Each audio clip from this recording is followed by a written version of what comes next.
In the world after coronavirus, we have with us Parag Khanna, author, futurist, and really big thinker. And we're going to talk to him about supply chains and globalization.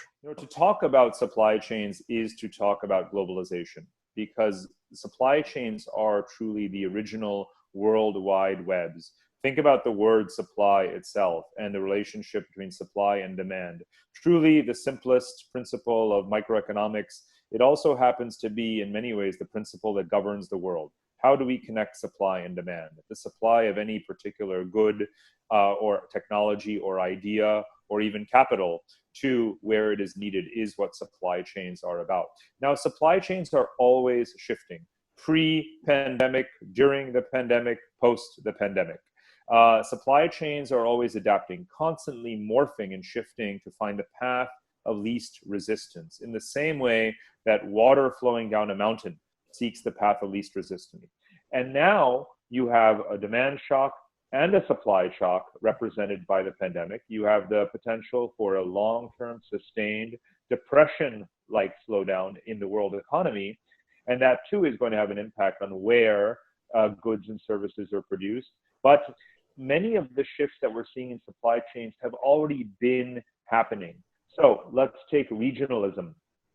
The United States trades more with Mexico and more with Canada each than it does with China. Now, that obviously is not because of the coronavirus pandemic. It's because of many factors that relate to, among other things, the trade war. And that obviously began several years ago before the pandemic.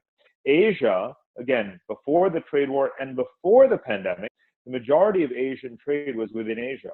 So if we posit a world that is more regional than global, let us not say that the reason that happened is because of the pandemic. The pandemic accelerated something that was already quite well underway. What parts do you think it will accelerate of this process? And what parts might it decelerate? Mm-hmm. Well, if we look at energy markets, for example, now we have a tremendous slowdown in the volume of daily oil consumption. So you would say that, again, quantitatively, we're having a deceleration of energy globalization, if you will. And it's worth pointing out, by the way, that's not a bad thing, because obviously moving energy or moving materials, moving cement, whatever the case may be around the world, is extremely damaging for the global environment.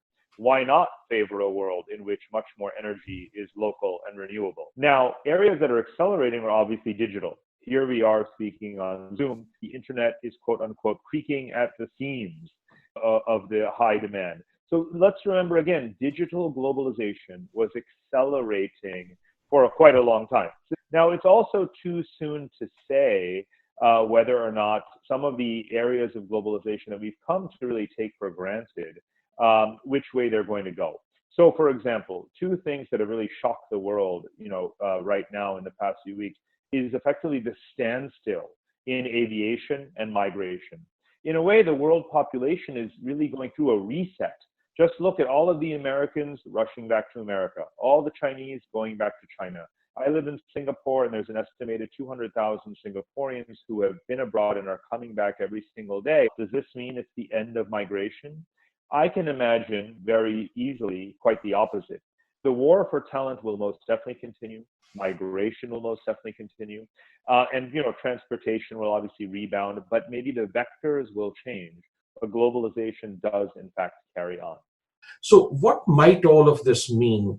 Globalization goes on as was, slows down, ramps up, becomes something totally different. So I really don't want to say that globalization is either going to increase or decrease purely as a result of the pandemic. It's going to have a seismic impact in some areas, but less so in others. And it isn't even necessarily the cause. It could be a trigger or a contributor, but it isn't necessarily the underlying cause of many things that were already underway. Again, the regionalism of trade was well underway. The regionalization, in fact, of migration patterns has also been very much the norm. With capital flows and trade, again, or let's say capital flows, there I can imagine in some areas you will see a retrenchment of capital simply because the demand for offshoring of goods production may decrease. But on the other hand, let's remember that the fiscal instability or the fiscal trap that many countries are going to be in is going to require that pension funds, asset managers, institutional investors will be looking for high returns wherever they can find them. And if China and other Asian markets do move forward with attractive capital account liberalization, then trillions of dollars of Western money will flow into these emerging markets, particularly in Asia.